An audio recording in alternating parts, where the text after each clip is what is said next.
Abra comigo a sua Bíblia, por favor, no Evangelho de João. Evangelho de João, capítulo de número 5. Eu quero conversar com você nesse dia sobre o tema Jesus é mais. Diga para alguém que está pertinho de você: Jesus é mais. Mais uma vez, diga: Jesus é mais. Amém? Evangelho de João, capítulo 5. A partir do versículo 1 diz: algum tempo depois, Jesus subiu a Jerusalém para uma festa dos judeus. Há em Jerusalém, perto da porta das ovelhas, um tanque que em aramaico é chamado de Betesda, tendo 5 entradas à sua volta. Ali costumava ficar um grande número de pessoas doentes e inválidas, cegos, mancos e paralíticos. E eles esperavam um movimento nas águas. De vez em quando descia um anjo do Senhor e agitava as águas. E o primeiro que entrasse no tanque depois de agitadas as águas era curado de qualquer doença que esse tivesse. Um dos que estavam ali era um paralítico, fazia 38 anos. E quando o viu deitado e soube que ele vivia naquele estado durante tanto tempo, Jesus lhe perguntou: você quer ser curado? Disse o paralítico: Senhor, não tenho ninguém que me ajude a entrar no tanque quando a água é agitada. Enquanto estou tentando entrar, outro chega antes de mim. E então Jesus lhe disse: levante-se, pegue a sua maca e ande. E imediatamente o homem ficou curado, pegou a maca e ele começou a andar. Alguém pode dar uma glória a Deus por isso? E isso aconteceu em um sábado. E por essa razão, os judeus disseram ao homem que havia sido curado: hoje é sábado, não é permitido que você carregue a maca. Mas ele respondeu: o homem que me curou me disse: pegue a sua maca e ande. E então lhe perguntaram: quem é esse homem que mandou você pegar a maca e andar?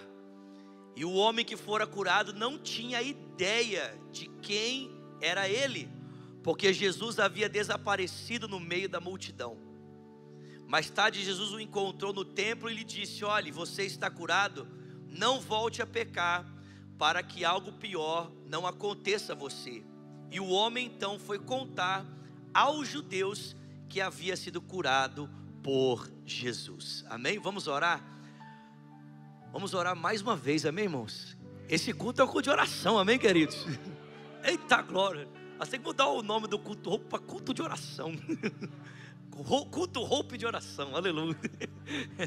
Aí eu aqui já querendo intrometer, mudando o nome do culto, misericórdia. Senhor, muito obrigado por esse dia e nesse tempo em que iremos ouvir a Tua voz através da Sua palavra, Senhor. Pedimos olhos para ver, ouvidos para ouvir e um coração sensível para receber aquilo que o Senhor deseja falar ao nosso coração. Ao pregador dessa manhã, conceda-lhe graça, Senhor, para que na exposição da Tua palavra ele possa ser usado pelo Teu Espírito Santo. Ele possa falar somente as Tuas palavras ao coração do Teu povo. É o que nós pedimos e Te agradecemos em o nome de Jesus. E quem crê diga: irmão, eu não sei se você sabe, mas o Evangelho de João é estruturado em cima de milagres. Sabia disso? O Evangelho de João é um evangelho estruturado em volta de 7 milagres. Fala comigo, 7. Por que 7 milagres? Porque você se lembra que quando Deus criou o mundo, Ele criou o mundo em 6 dias e no 7º Ele descansou. E o Evangelho de João começa exatamente de forma muito parecida com o livro do Gênesis. Gênesis começa assim: no princípio criou Deus os céus e a terra. E o Evangelho de João começa: no princípio estava o verbo com Deus. No princípio o verbo era Deus e o verbo estava com Deus. Em outras palavras, João está mostrando para nós que agora o mesmo Deus que criou o mundo, Ele vai recriar o mundo, amém, irmãos? E aí você vem lendo o Evangelho de João e você vem se deparando com milagres, com sinais que o próprio Jesus vai realizando, e todos esses sinais apontam para essa reconstrução que o Filho de Deus está trazendo sobre o mundo à sua volta, sobre as pessoas à sua volta, porque Ele tem poder e autoridade para fazer isso, amém, queridos? Quando nós nos deparamos com Jesus, nós nos deparamos com aquele que tem poder pela sua palavra de transformar todas as coisas, que tem poder de reconstruir todas as coisas, amém? Não importa quão grande seja o caos que a gente esteja, Jesus tem poder de mudar tudo isso. Alguém crê nisso aqui? Mas aí você chega no sexto milagre e parece que fica faltando um milagre. E aí você vai lendo e fala assim, gente, cadê esse sétimo milagre? Cadê o último milagre? E o último milagre acontece na manhã da ressurreição. O último milagre é sinalizado ali quando o Filho de Deus sai da sepultura para testemunhar aos seus discípulos e às mulheres que a morte não pôde vencê-lo, porque Ele ressuscitou ao terceiro dia. Alguém pode dar uma glória a Deus por isso? O Evangelho de João é um evangelho de milagres. Milagres. Então quando você lê o Evangelho de João, você tem que procurar ali esses 6 milagres, amém?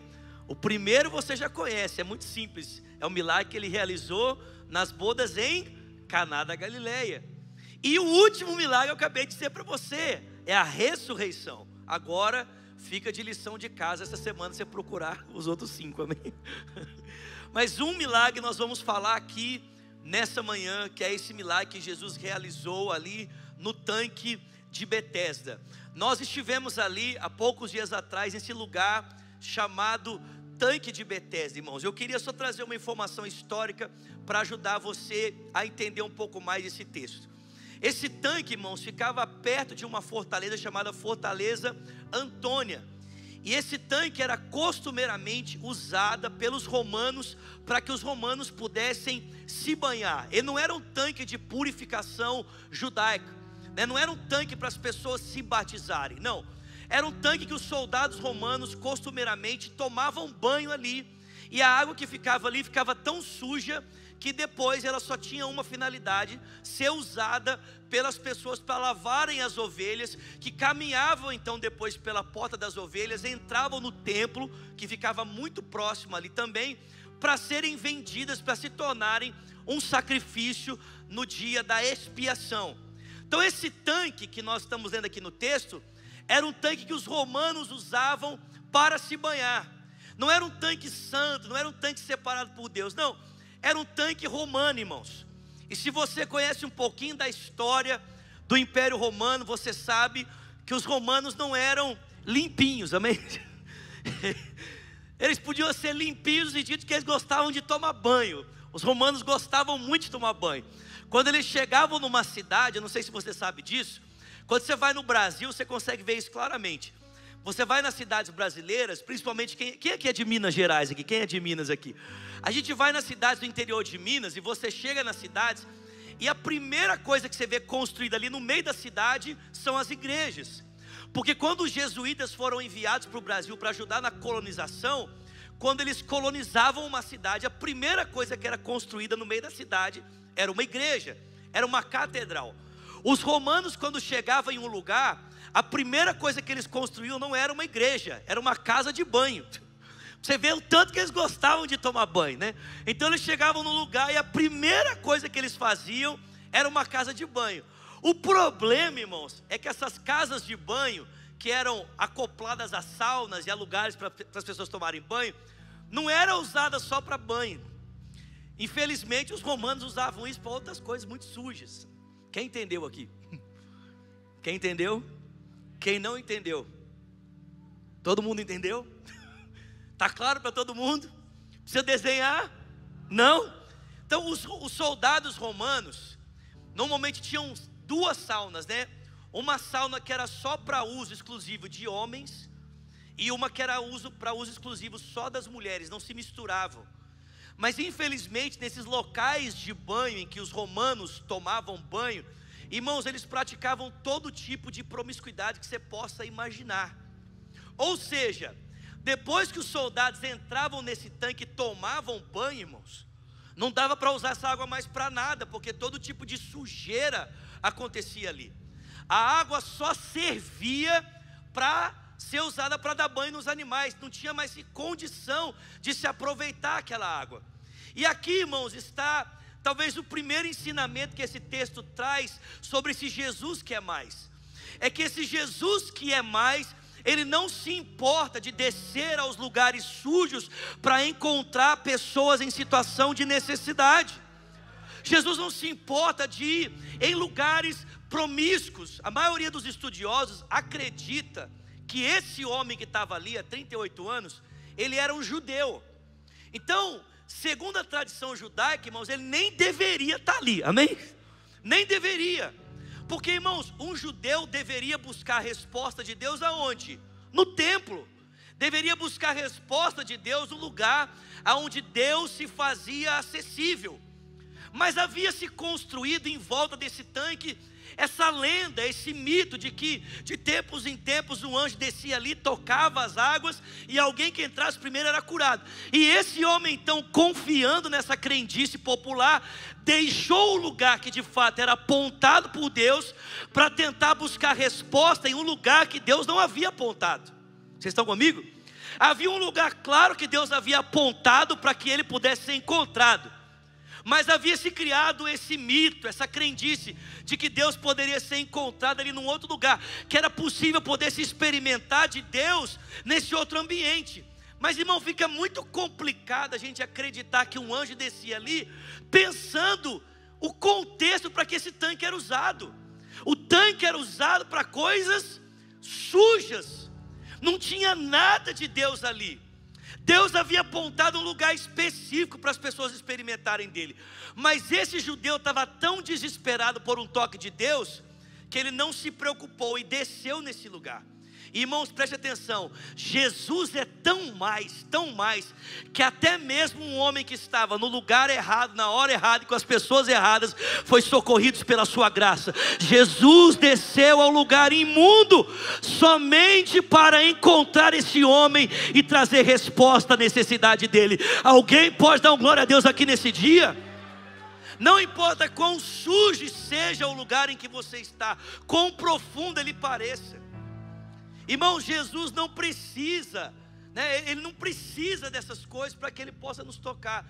E às vezes, queridos, nós nos colocamos em situações tão complicadas que a gente pensa que Jesus não pode nos alcançar com as mãos dele nesse lugar.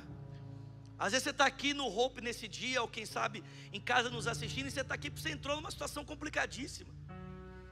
Fez uma dívida que aos seus olhos é impagável. Uma negociação no seu trabalho, na sua empresa, que você tomou um prejuízo enorme, agora você não sabe nem como você vai saldar os seus credores.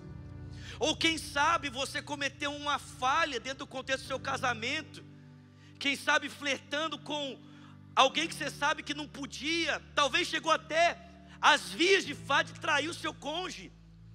E você está aqui buscando a restauração da sua família, mas você olha para o caos em que a sua família está instaurada, e talvez você pense, será que é possível?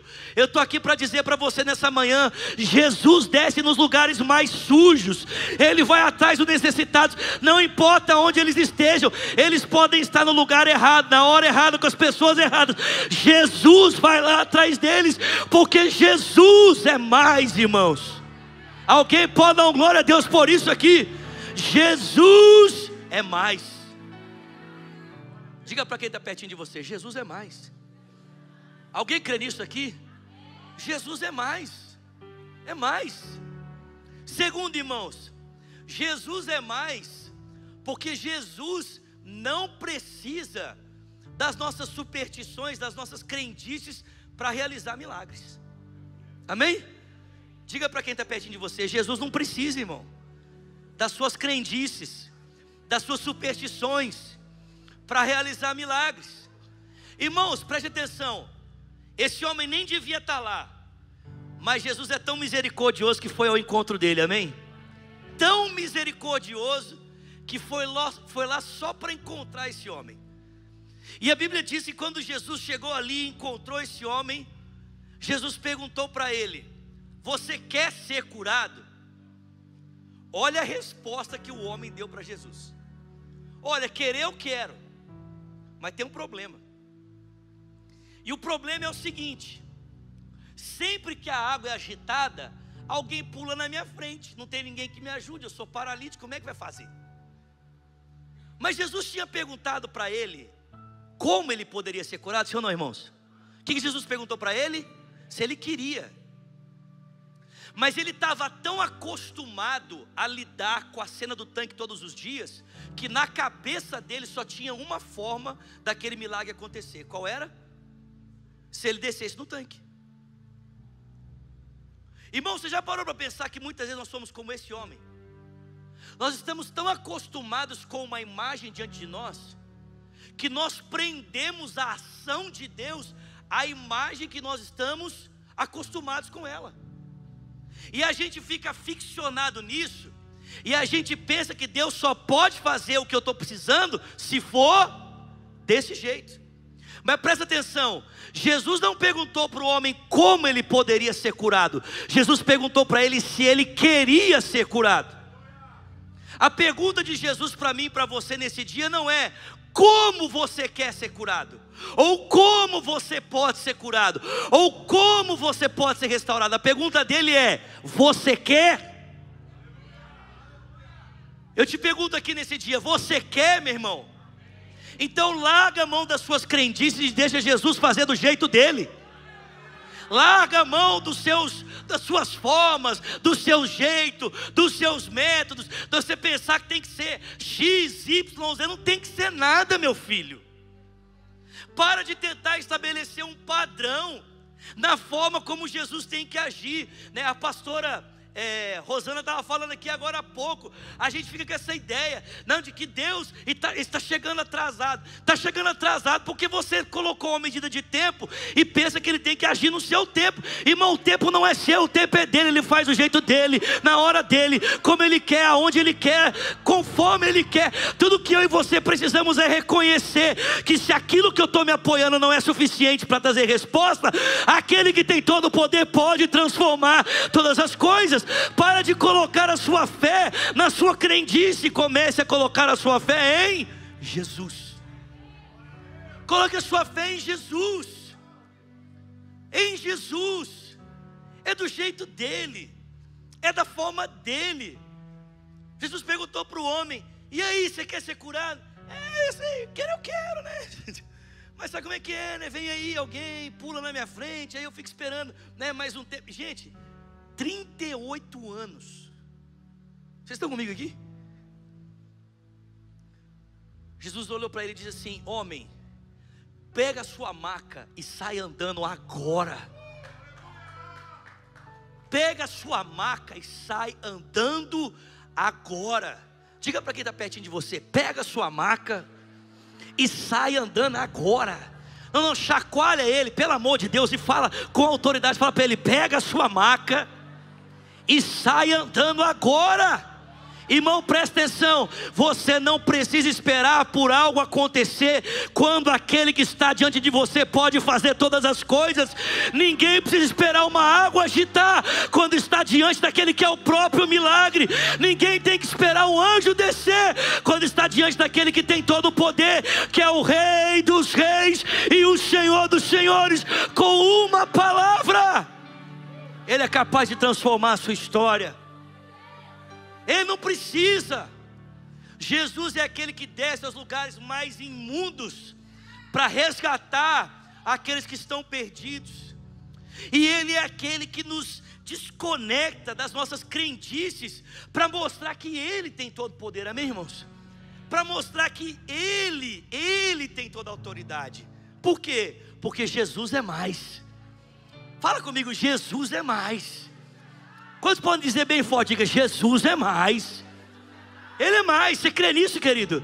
Jesus é mais.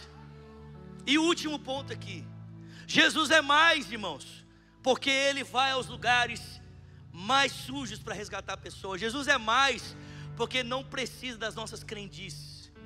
Sabe, não transforme essas manhãs de oração num amuleto, amém, irmãos? Não transforme.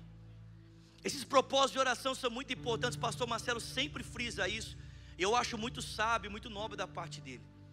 A intenção é levar você a confiar cada vez mais naquilo que Deus pode fazer, através da leitura da palavra, através dos pactos de oração, né? Mas você é desafiado a levar os textos para casa, meditar no texto da palavra de Deus e orar em cima desse texto. Amém, irmãos? Por quê? Porque não é um homem que faz o milagre. Quem faz o milagre é Jesus. Jesus. Amém, irmãos? É só uma forma de ajudar você a perseverar, unida a outros irmãos, clamando por aquele que é capaz de realizar todas as coisas, né? Não é o roubo que sara, amém, irmãos? Quem sara é Jesus. Amém, queridos? E o último ensinamento que eu queria trazer para você aqui nesse dia é que Jesus é maior do que a tradição religiosa. Ele não é apenas maior, ele não é apenas mais do que a crendice popular, mas ele é mais do que a tradição religiosa. A Bíblia diz que quando aquele homem ouviu Jesus dizendo para ele: levanta, toma sua maca e sai andando, alguma coisa aconteceu. Algo que era impossível aquele homem ser feito, agora era possível. Ele viu as suas pernas, alguma coisa aconteceu com ele. Ele percebeu que a capacidade que lhe faltava agora havia sido lhe dada pelo poder e pela autoridade de Jesus. Apesar de o texto dizer que ele não sabia quem era Jesus. E ele se levanta então, ele toma a maca que ele estava e ele sai andando, né? E está o homem caminhando, levando a maca dele. E aí ele se depara com os judeus religiosos, que o veem caminhando, levando a maca num sábado, e fala para ele: ô, seu ser humano, sai, que você está fazendo é pecado, não pode fazer isso não. Irmão, só para vocês terem ideia do tanto que os judeus são rigorosos com essa questão de não trabalhar no sábado, né? Existem livros escritos na tradição dos judeus, não estão na sua Bíblia, não estão na Bíblia, nem dos judeus, que a gente chama de Talmud.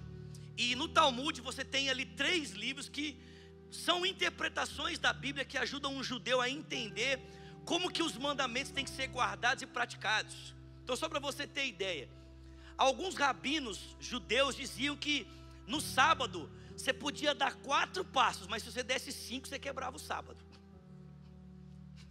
Você podia carregar 700 ml de água, mas se você carregasse 1 litro, você pecava. Vocês estão entendendo isso aqui? Sim? Então, de acordo com a interpretação da tradição religiosa, quando eles viram o homem carregando a maca, eles disseram: isso aí é pecado, isso aí não pode não. Ou seja, não tinha a ver com os mandamentos de Deus, mas tinha a ver com a tradição religiosa interpretava a obediência ao mandamento. O sábado havia sido estabelecido por Deus para um propósito: o propósito da contemplação, o propósito de observar os feitos de Deus, o propósito de glorificar a Deus. E vale lembrar, irmãos, preste atenção, e vale lembrar que a libertação do povo de Israel aconteceu em um sábado. Deus os libertou em um sábado. É por isso que o sábado marca o dia de descanso. Vocês estão comigo, gente? Eles foram libertos no sábado.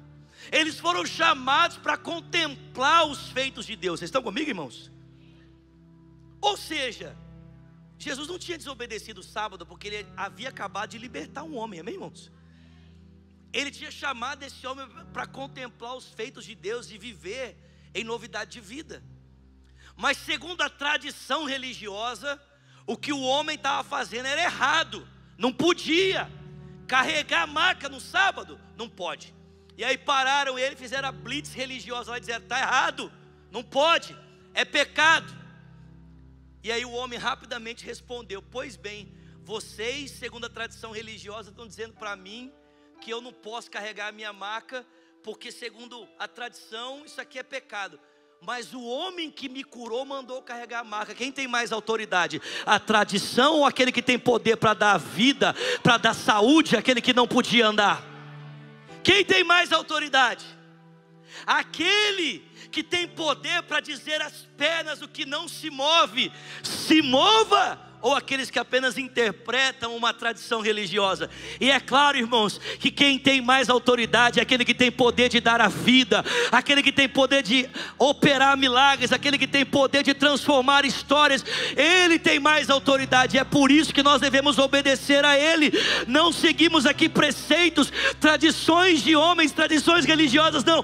Nós seguimos a Jesus, seguimos aquele que é poderoso, aquele que pode dar a vida, aquele que pode transformar todas as coisas, que não precisa das nossas crendices populares, aquele que é capaz de descer aos lugares mais sujos para resgatar aqueles que estão em condição de necessidade. Jesus é mais.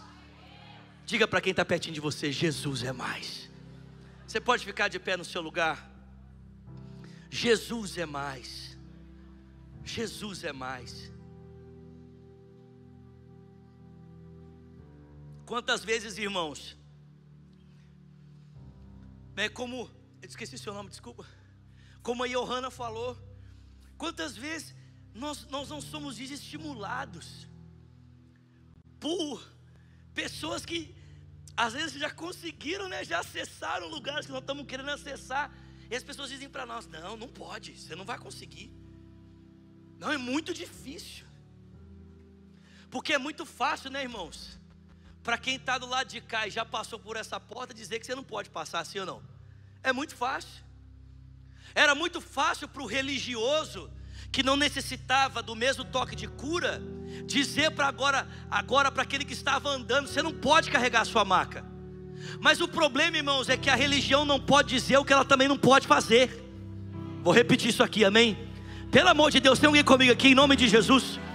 A religiosidade não pode falar aonde ela não tem poder para resolver.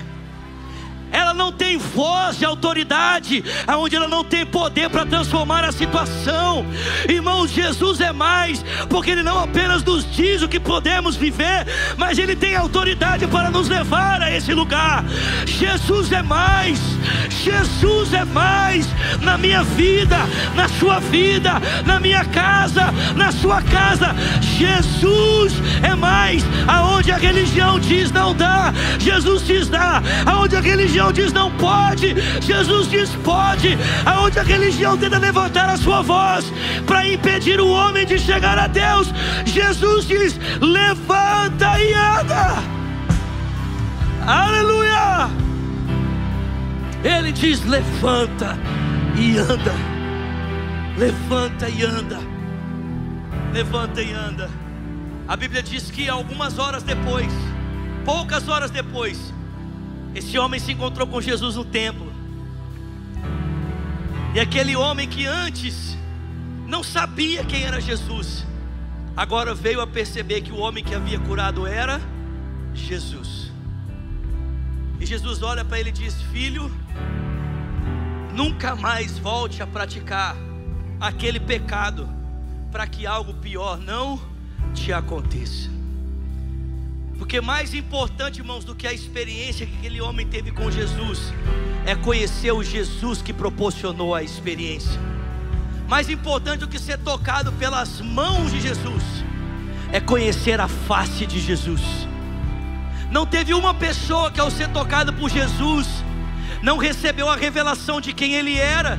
Porque mais importante do que um toque é conhecer aquele que toca. Mais importante do que receber a cura é conhecer aquele que cura.